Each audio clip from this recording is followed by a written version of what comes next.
জীবনের গীতা চ্যানেলে তোমাদের সবাইকে স্বাগত। আজকের এই গভীর ও বাস্তবধর্মী আলোচনায় আমরা এমন একটি বিষয় নিয়ে কথা বলবো যা আজকের যুগে প্রতিটি মানুষের জীবনের সঙ্গে সরাসরি জড়িত। আমরা এমন এক সময়ে বাস করছি যাকে শাস্ত্রে কলিযুগ বলা হয়েছে। এই যুগে সত্য কমে গেছে, মিথ্যা বেড়েছে, মানুষের মন অস্থির হয়েছে, সম্পর্ক দুর্বল হয়েছে এবং আত্মিক শক্তি প্রায় বিলীন হয়ে যাচ্ছে। ভগবদ্গীতায় শ্রীকৃষ্ণ যে জ্ঞান দিয়েছেন তা শুধু অর্জুনের জন্য নয়, বরং প্রতিটি যুগের মানুষের জন্য। বিশেষ করে কলিযুগের জন্য এই জ্ঞান আরও বেশি গুরুত্বপূর্ণ, কারণ এই যুগে মানুষ বাহ্যিক জিনিসের পিছনে ছুটতে ছুটতে নিজের আত্মাকে ভুলে গেছে। তাই আজ আমরা জানব কলিযুগে বাঁচতে গেলে আমাদের কি করা উচিত, কিভাবে জীবনকে সঠিক পথে পরিচালিত করতে হবে এবং কিভাবে শ্রীকৃষ্ণের শিক্ষাকে নিজের জীবনে প্রয়োগ করতে হবে। কলিযুগের সবচেয়ে বড় সমস্যা হলো মানুষের মন। এই যুগে মানুষের মন খুব সহজেই বিভ্রান্ত হয়ে যায়। এক মুহূর্তে সে ভালো কিছু ভাবছে, আরেক মুহূর্তে খারাপ চিন্তায় ডুবে যাচ্ছে। এই অস্থিরতা মানুষের জীবনের সব সমস্যার মূল। ভগবদ্গীতায় শ্রীকৃষ্ণ বলেছেন, মনকে নিয়ন্ত্রণ করতে পারলেই মানুষ সব কিছু জয় করতে পারে। কিন্তু কলিযুগে এই কাজটাই সবচেয়ে কঠিন হয়ে উঠেছে, কারণ চারপাশে এত বিভ্রান্তি, এত প্রলোভন, এত নেতিবাচকতা যে মনকে স্থির রাখা সত্যিই একটি বড় চ্যালেঞ্জ। এই যুগে মানুষ নিজের সুখের জন্য অন্যকে কষ্ট দিতে দ্বিধা করে না। সম্পর্কগুলো স্বার্থের ওপর দাঁড়িয়ে আছে। ভালোবাসা, বিশ্বাস এবং সততা ধীরে ধীরে হারিয়ে যাচ্ছে। মানুষ মনে করছে টাকা আর ক্ষমতাই সবকিছু, কিন্তু ভগবদ্গীতার শিক্ষা বলে এই সবই ক্ষণস্থায়ী। সত্যিকারের সুখ আসে অন্তর থেকে, আত্মার শান্তি থেকে এবং ঈশ্বরের সঙ্গে সংযোগ থেকে। কলিযুগে বাঁচতে গেলে প্রথম যে জিনিসটি বুঝতে হবে তা হলো এই পৃথিবী একটি পরীক্ষার জায়গা। এখানে প্রতিটি মুহূর্তে আমাদের পরীক্ষা নেওয়া হচ্ছে, কখনো সুখ দিয়ে, কখনো দুঃখ দিয়ে, কখনো প্রলোভন দিয়ে, আবার কখনো কষ্ট দিয়ে। যারা এই পরীক্ষায় ধৈর্য ধরে, সৎ পথে থাকে এবং নিজের কর্তব্য পালন করে, তারাই শেষ পর্যন্ত সফল হয়। ভগবদ্গীতায় শ্রীকৃষ্ণ বলেছেন, নিজের কর্মই মানুষের ভবিষ্যৎ নির্ধারণ করে।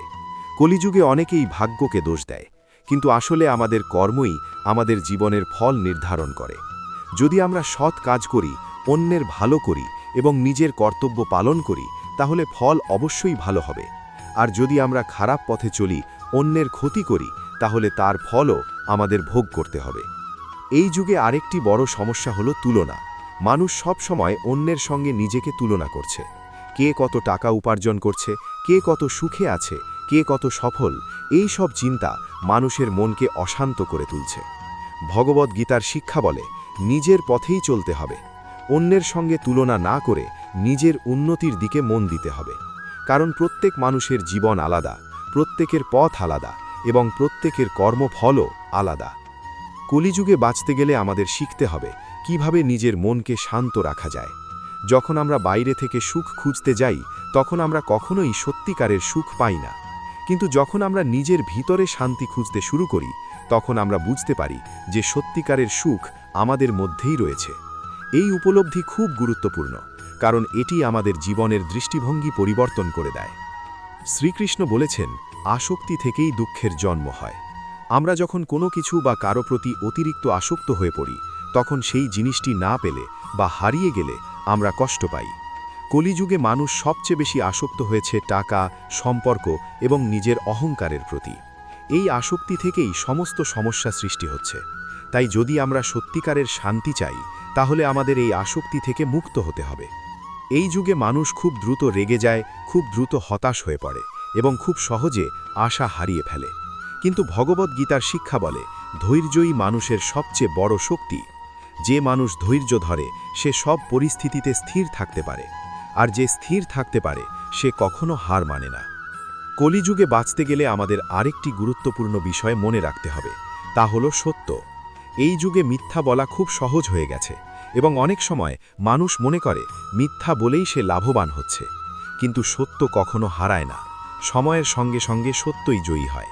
তাই যত কঠিনই হোক, আমাদের সব সময় সত্যের পথে চলতে হবে। এই যুগে মানুষ ঈশ্বরকে ভুলে যাচ্ছে। ব্যস্ত জীবনে, কাজের চাপে এবং দৌড়ঝাঁপের মধ্যে মানুষ আর ঈশ্বরের কথা ভাবে না। কিন্তু ভগবদ্গীতার শিক্ষা বলে ঈশ্বরের সঙ্গে সংযোগই মানুষের জীবনের সবচেয়ে বড় শক্তি। যখন আমরা ঈশ্বরকে স্মরণ করি তখন আমরা ভিতর থেকে শক্তি পাই, সাহস পাই এবং জীবনের সব সমস্যার মোকাবিলা করতে পারি। কলিযুগে বাঁচতে গেলে আমাদের শিখতে হবে কিভাবে নিজের ভিতরের শক্তিকে জাগিয়ে তোলা যায়। এই শক্তি বাইরে কোথাও নেই, এটি আমাদের মধ্যেই রয়েছে। যখন আমরা নিজের আত্মাকে বুঝতে পারি তখন আমরা বুঝতে পারি যে আমরা শুধুমাত্র এই শরীর নই, আমরা একটি চিরন্তন আত্মা। এই উপলব্ধি আমাদের জীবনের সব ভস দূর করে দেয়। এই যুগে মানুষ খুব সহজে অন্যের দ্বারা প্রভাবিত হয়ে যায়। সোশ্যাল মিডিয়া, সমাজ এবং চারপাশের মানুষ আমাদের চিন্তাভাবনাকে প্রভাবিত করছে। কিন্তু ভগবদ্গীতার শিক্ষা বলে নিজের বুদ্ধি নিয়ে সিদ্ধান্ত নিতে হবে, অন্যের কথা শুনে নয়, নিজের বিবেক দিয়ে বিচার করতে হবে। কলিযুগে বাঁচতে গেলে আমাদের নিজের ওপর বিশ্বাস রাখতে হবে। অনেক সময় আমরা নিজের ওপর বিশ্বাস হারিয়ে ফেলি এবং মনে করি আমরা কিছুই করতে পারব না। কিন্তু শ্রীকৃষ্ণ বলেছেন যে মানুষ নিজের ওপর বিশ্বাস রাখে সে সব কিছু অর্জন করতে পারে।